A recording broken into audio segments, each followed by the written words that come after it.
Kalau pian hendak sugih, jangan begawi di dalam lembaga pendidikan Islam. Silahkan cari di luar sana. Ya, para ustadz, para pegawai saya yang di pesantren, saya sering katakan itu.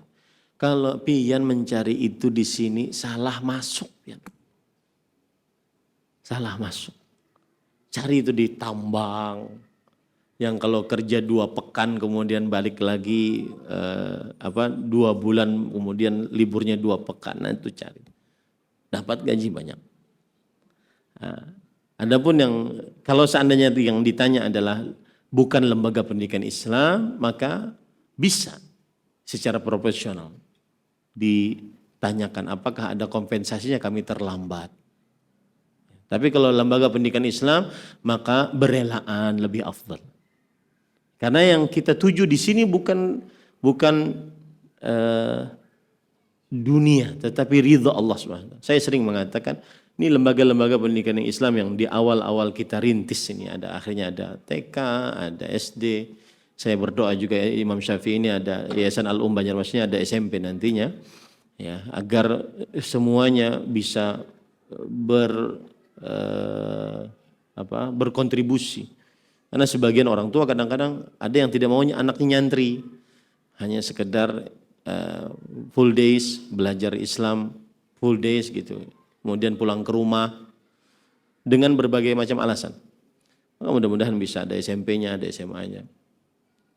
Dan kalau seandainya itu dibicarakan di lembaga pendidikan Islam, maka tujuannya adalah akhirat, bekal. Ini semua ini bekal akhirat.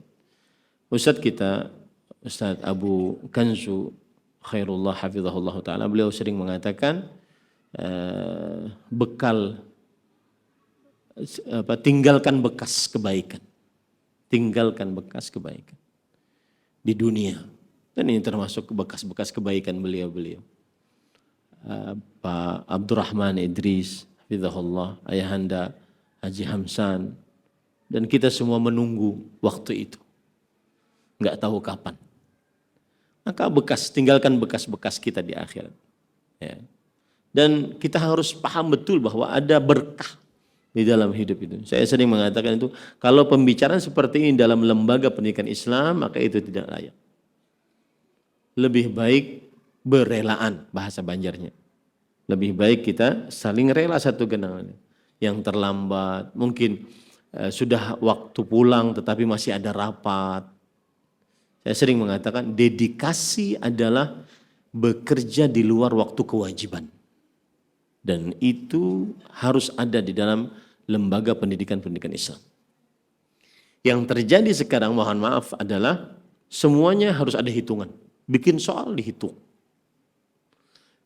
Kemudian rapat sedikit ada hitungannya. Ada hitungannya lah, ada bensinnya lah nih, Jan. Supan kita mendengar. Ya. Maka jangan sampai terjadi seperti itu.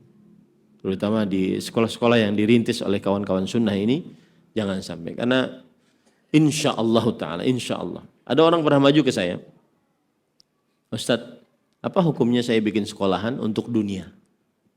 Saya bilang boleh aja, karena itu hak. Hak. Kalau untuk dunia silahkan. Tetapi kita di lembaga-lembaga pendidikan Islam, kita menginginkan untuk akhirat. Ini bekal.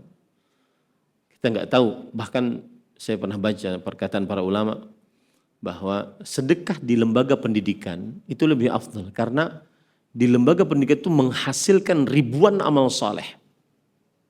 Ribuan amal saleh. Contoh ini, bangunan ini. Sudah berapa banyak yang akhirnya dapat petunjuk anaknya, bahkan masuk SD sekarang, kemudian sudah hafal sekian, menghasilkan ribuan amal saleh. Lebih afdal daripada bersedekah dengan emas perak untuk orang-orang miskin, lebih afdal. Tanpa meremehkan keperluan orang miskin, enggak. Tapi kita berbicara afdaliyah. Makanya jangan berhitung di dalam urusan ini. Bahkan yang ada semestinya kita harus kerahkan nih apa yang saya bisa nih. Yang saya bisa dari pikiran, yang saya bisa dari kekuatan, yang saya bisa dari harta, yang saya bisa dari ilmu, kerahkan. Kita harus punya kontribusi. walau secuil. Nah ini kalau pembicaraannya dalam lembaga pendidikan Islam jangan. Tapi kalau dalam lembaga umum, ya secara profesional boleh saja minta haknya. Karena sebagaimana kita sudah menjual 8 jam waktu kita dan kita menerima gajinya, kemudian ternyata ada lebihnya, ya maka itu berhak kita untuk mintanya.